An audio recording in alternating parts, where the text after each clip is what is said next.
So in my book, I picked All Kinds of Children, and it's a diverse cultural storybook for kids and a multicultural read along as well.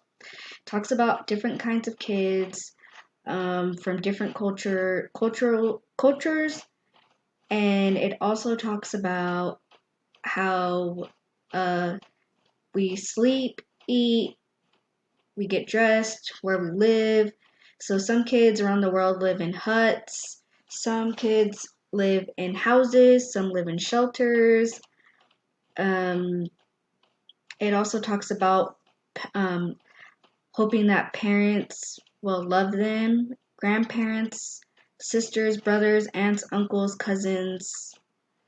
It also talks about the different kinds of foods that they eat, how they get to school, how they get home, what kind of transportation they ride.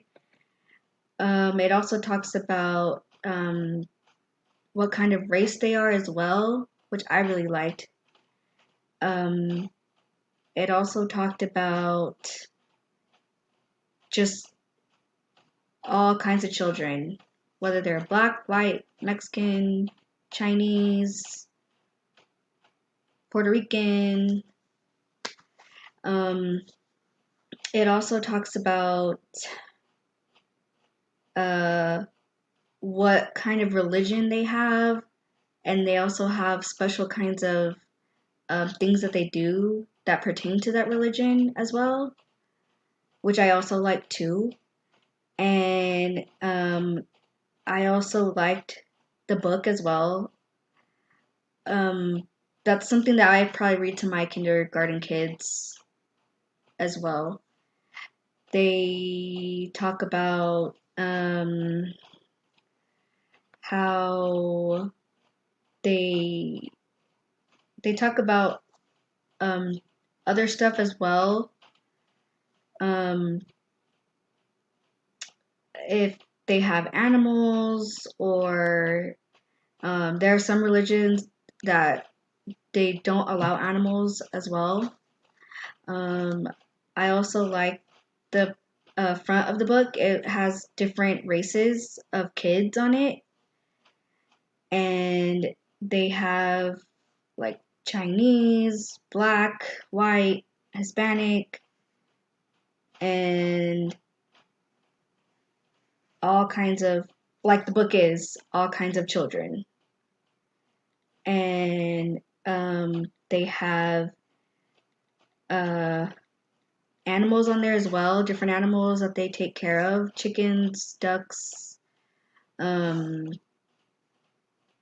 they have cats, dogs, rabbits, just different animals that you would see around the world, not just in a home or on a farm, you know, just all that other stuff. And they also have um, like um, they also have uh, how they also explain how old people were babies as well, and that children are growing, and they're growing up to be boys and girls, from infant to boys and girls, and they have different kinds of um, it says, "Do you know that every child in the whole wide world has a belly button just like you? All over the world, children are the same. All children need food, milk, cereal, meat, vegetables, and juicy fruit, rice, and pasta and bread, food to help them grow big and strong and smart just like you. All children need clothes, diapers and shirts, pants and dresses, hats and coats, all kinds of shoes. All over the world, the children live in houses. Some houses are big, some houses are small, some are way up high, some are on the water. Some children stay in the same house for a long time. Some children move from place to place."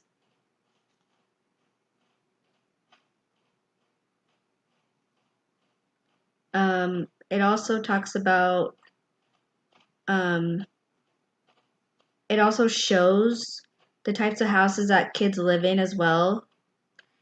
It shows what kind of food they eat. Like they said, milk, cereal, pasta, vegetables, fruit.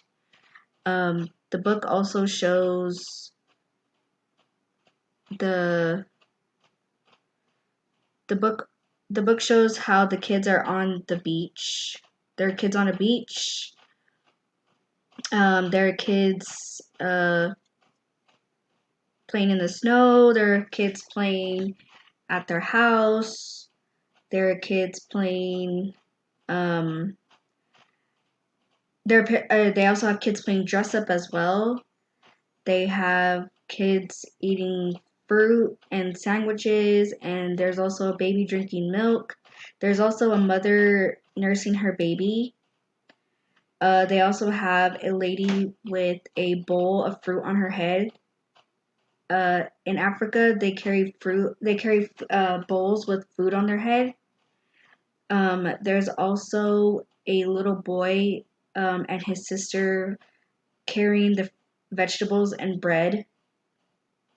There's also a little boy and a little girl eating their sandwiches, and a little boy sitting on a rock eating bread. And then you also have a picture. There's also pictures of kids, a mother and two kids playing on the beach. There are kids playing in the snow, and then there's also a picture of a mother and her two kids as well, and they're bringing food back from the grocery store, which I really like this book because it gives out a lot of details. And I mean, when I grew up, it was no different. Like I played with everybody. It wasn't like you only play with this person, you only play with that person. No, when I was growing up, we played with everybody. Like, didn't matter if they were black, white, Mexican, Chinese, I played with everybody. So it was not too bad, but I feel like in this world, it I to everyone else it matters who they play with, which I don't understand. I wish, it was like how it was when I was growing up, but it's different now since it's a different generation, and I see it all the time when I'm at school. Like my kids are like, "Well, I don't want to play with this person. I don't want to play with that person." And I've told them over and over like, you all play with everybody. You're all friends with each other, and it doesn't matter who your friend is if they're not your friend. It really doesn't matter who you play with or not. And um, I tell my kids that all the time, and they've gotten a lot better, playing with their friends and stuff. So it it's gotten better with my kids as they are in school as well.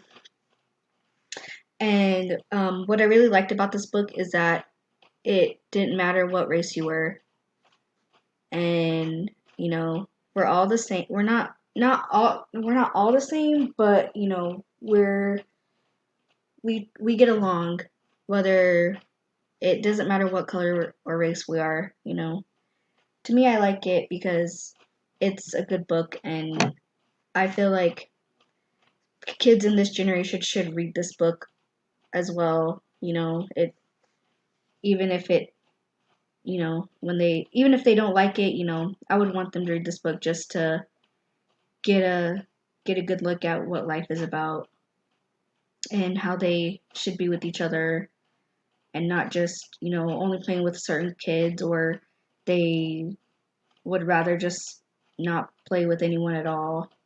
So I really like this book, and I hope that other kids will read this book and get a good look at what it's like to, not just have a certain group of friends, or not have,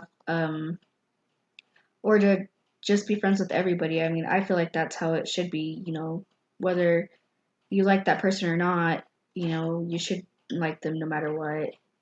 And um, so what I'm also reading in this book is that it says it shows, old people, young people, babies, um, adults. Um, there's also a book. There's also a page where it says all children need people to love them, mommies, daddies, brothers, and sisters. Um, there's a there's also on the next page it has a little boy and an older man. It has a mom, looks like a mom with two kids, and they're eating at a picnic table. And then there's also another family with it's a mom and a dad, a brother and a sister, and um, this book is really neat. I really like it, and it says grandmas and grandpas. There's the page has like older people and young people, and it's really neat. And then on another page it has people at a birthday party, and it says aunts, uncles, um, caregivers, teachers, neighbors, and friends. And there's a birthday party going on, and they have balloons and a birthday cake and birthday presents, and everyone's together. And then it says all children like to hold something special, blankets or pacifiers, teddy bears or dolls. They like to hold them close, especially when they feel tired or sad. Which I used to do that when I was younger. I used to hold on to my blanket when I was younger just because it was a security blanket and it helped me, whether I was tired or sad, it helped me get through whatever it was that I was going through. Um, it also says all children like to play. They dig in the dirt, they splash in the water, they build bridges for their trucks and cars, they play games, like to play hide and seek, children like to run, and then it also asks, what do you like to play? So that's something that I would ask my kids, like, what do you like to play? And then I would have them answer me as to what they like to play. Um, they also have children running around, children playing in the sand. There's children flying a kite and throwing planes around, chasing a dog. The next page says children do work too. They clean the house, they help with cooking, they help with babies, they help their families. What work do you do? So that's another thing that I would ask my kids. What kind of chores do your mom and dad make you do? Do if you want a toy, do you have to work for it? Or if you want money, do they make you clean as well? And so that I would make them answer me back for that too. And then it says children around the world like to go for car rides. And it just depends on where the child is. So they might not have a car. They could have a wagon. They could also have horses. Some kids travel on horses depending on where they live. On a plane, on a train. It just depends on where this child lives. You don't know where they live, and just depending on how they get around, it it all really just depends. And some mothers carry their babies on their back, and then the next page says all children have stories. They like to sit on laps and listen to new stories, old stories, long stories, short stories, real stories, and pretend stories. What is your favorite story? So again, I will ask my kids like, do you like it when your grandma and grandpa tell you stories about when they were younger, or when your mom and dad were younger? Do they like to tell you stories? Or sometimes like my kids will tell me like, oh, my parents like to tell me stories about when they were my age, or some of them even make them up too. This next one says, all children go to sleep at night. They climb into all kinds of beds. They dream different dreams. So depending on where the child lives as well, they sleep in a bed? Do they sleep in a cot? Do they sleep on the couch? Do they sleep in a crib? Do they sleep, some even some children in different countries sleep on mattresses. They sleep on the grass. They sleep, or depending on how they have to make their bed as well. Um, that's pretty much how they, sleep. And then there's also a picture of kids sleeping on cots, on a hammock. Also, it says, do you know that every grown up used to be a baby? And then